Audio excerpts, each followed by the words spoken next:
Stickiness is kind of a gross word, but let's use it anyways. Every time you share a bad link for your music, you're losing a fan's future attention. And I don't mean bad as in broken links. I mean links that are like less than ideal. The links you share about your music should not just be about simplicity for your fan. It should be about stickiness. In our current media and entertainment hellscape, driven by an attention economy, you're going to want your music to take up more visual and psychological surface area, which you actually can achieve, and this might sound a little unlikely, but you can do it with better linking habits. So in this episode, we're going to talk about 8 better ways to link people to your music, because otherwise you are wasting clicks in the attention economy. Let's get into it.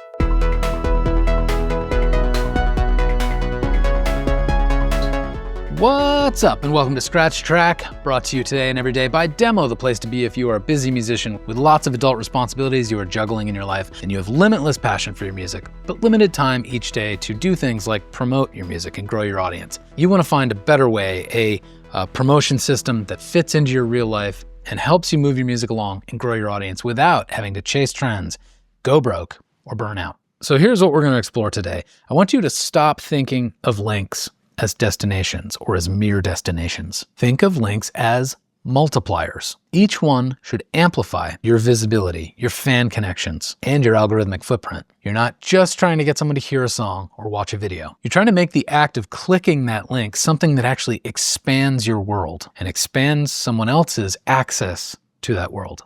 You don't want to hand the attention over to Spotify or to YouTube or to Linktree, or at least you don't want to surrender all of the attention to those platforms. So here are 8 better ways to link people to your music. Number 1, stop linking to single songs. Never again link to a single track on Spotify. Instead, you could of course link to a whole album, but better yet is to build a playlist with all the songs that you want people to hear and either put the priority track at the top of that playlist or use deep links to get people right to the track that you want them to hear within a longer playlist. You know what happens if you don't do this, right? Your listeners, they hear your one song, and then Spotify takes over. They might start feeding that person other music by other artists. Curious about how to make a deep link? I have a whole episode on that. Put the link in the show notes. When you get people directly to a playlist of a bunch of your songs or to a particular track within a playlist of a bunch of your songs, you're basically letting people in on like a little radio show all about you. The second thing I want to talk about is capturing the moment as much as possible on YouTube. So one obvious way to do this is to do basically what I recommended for Spotify just a second ago. Never share an individual video link. Always put your priority video at the top of a playlist and share the link to the playlist. Some other things you should be doing before you ever share a video is make sure the video description in YouTube is populated with whatever's most important. It could be a call to action to subscribe. It could be a shout out to your lead magnet. Whatever's most important, make sure it's there in the video description before you share the video. If you're posting YouTube shorts, make sure you're using the related links feature, which lets someone get very quickly from that short to a longer video on your channel.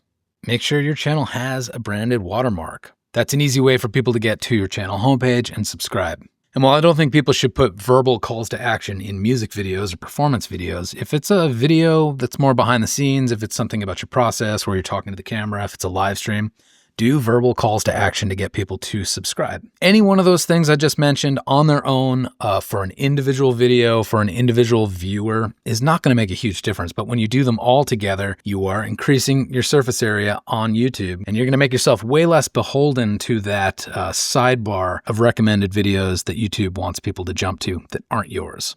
Number 3, stop using Linktree. Somehow around the time that Instagram was really taking off and Linktree came out, we forgot that we can build our own damn landing pages on our own damn website. So instead of giving that attention and that data to Linktree, make a page. It could be mywebsite.com/links, and then embed whatever's the most important stuff. You know, if you've got priority news, put it at the top. If you're trying to get people to a new track or a new video, put that at the top. And then just like Linktree, you can put whatever else is important. Email captures, lead magnets, concert dates, photos, whatever it is, just put it all there with a clear call to action and the meta pixel. If they're going to your website, it's your traffic. And with the meta pixel, you are tracking that movement so that you can use that knowledge and that engagement later to retarget those same people with ads or with content. Now, if that all sounds confusing, you don't know what a pixel is, I'll do a future episode on it. But for now, just know that getting people to your own website is always preferable to sending them somewhere else. Number 4, use contextual links, not generic ones. So Similar to the last example where I'm telling you, make your own Linktree page on your own website, you can do the same when it comes to these things called smart links like ToneDen and Hyped It and services like that. You can just build it on your own website. That can look two different ways. If you want the general smart link experience, well, you could have one page for a new track or a new album that has all the relevant links. Here it is on Spotify, here it is on Apple, here it is on Amazon, whatever else. Or what I think is more context appropriate is if you are, let's say, running meta ads to try to boost your Spotify streams for the song. Well, you're probably either targeting Spotify as an interest or letting Meta do that targeting for you for that objective. Build a context appropriate landing page where the only thing anyone can do is go to Spotify. And it can be, yourname.com/Spotify or yourname.com/trackname-Spotify. Again, not only are you controlling the experience, not only are you getting to pixel this traffic, but it just looks more like you. It's got your artist name and the domain name, and it's not some random site that your average music fan won't know what the hell it is, like ToneDen or Hyped It. 5, stack attention moments. This is a thing that I'm going to ask you to apply to digital forms of engagement, but just to illustrate what I mean kind of emotionally. Imagine you just played a show and everyone's there, they love it. What's easier for them to do? Stay in their seat and keep clapping and hope you come out for an encore of one song? Or to accept that the show is over, go home, go to bed, 3 weeks later, see a new show announcement, buy tickets for that, and get back to the venue? It's the encore, right? Stay right where they are, keep clapping. When you stack attention moments online, it's essentially like that. What are some examples? Well, a super signature in your email. Let's say you have an email where you're not asking someone to do anything in particular. You just want to make them laugh with a joke or send a cool picture or something like that. It's a short, nurturing email. Well, at the end of that email, have a PS that reminds people you have a behind the scenes experience or merch to buy. They're already there. They've already opened the email. They've already read your content and they got down to the bottom. It's easier to get them to your store then than having to send a whole separate email asking them to go to your store. Same thing about upsells. When they're already in your store, maybe they've added an item to the cart. Add an upsell, because what's more likely? They'll get the extra t-shirt for 20% off right there and then, or they'll buy the CD, leave, and then come back 3 weeks later to get the t-shirt separately. You know the answer. In YouTube, when someone's watched your video, you can do cards. You can do end screens that recommend other videos. They're already there. They're interested. Don't make them leave and have to come back and regain their attention all over again. How about pinning comments within Instagram posts, let's say? Someone says, hey, I love this song, or I love this performance video of yours. Pin their comment and respond saying, that's awesome, thanks so much. If you like that, here's where you can go to hear the full track. Or if you like that song, you might like this one too, or whatever. Use that opportunity to capture their enthusiasm and their attention and parlay it into more enthusiasm and more attention. Number 6, how about gating certain content behind an email capture? I think we always jump to wanting to just share whatever we have, the videos, the songs, the pictures, the stories, for free with our audience. But certain pieces of content have enough mystery and I think enough of a hook that it's worth holding back a little bit and using as a chance to capture an email. And I don't think you should be doing this all the time, but again, before you share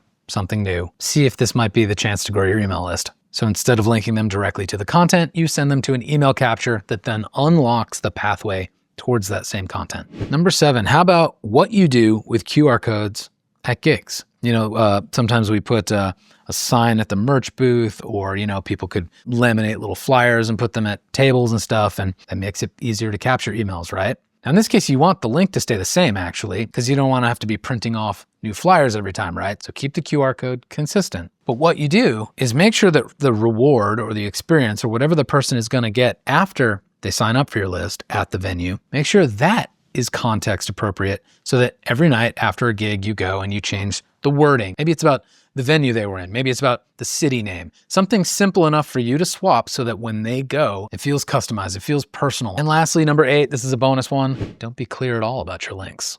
What kind of advice is that? What I mean is Easter eggs. Send your fans on an Easter egg hunt once in a while.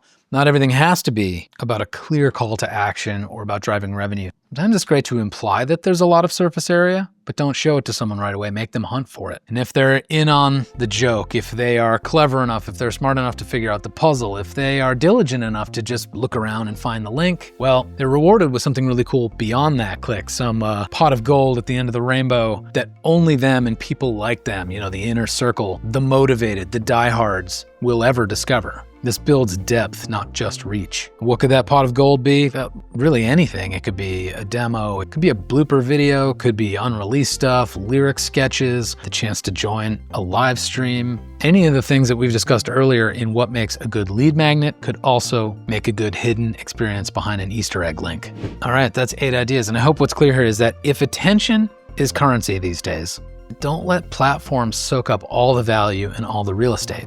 Before you share any link, ask yourself, am I owning what happens beyond this click? Am I controlling the journey? Telling a story? Making the result feel more personal? Using this attention to drive revenue? Or to just bring my fans more easily back into my world in the future? If so, awesome. And if not, well, you now have 8 alternatives to tweak those less than ideal links into something better that delivers better results. Hope this was helpful, and I'll see you next time.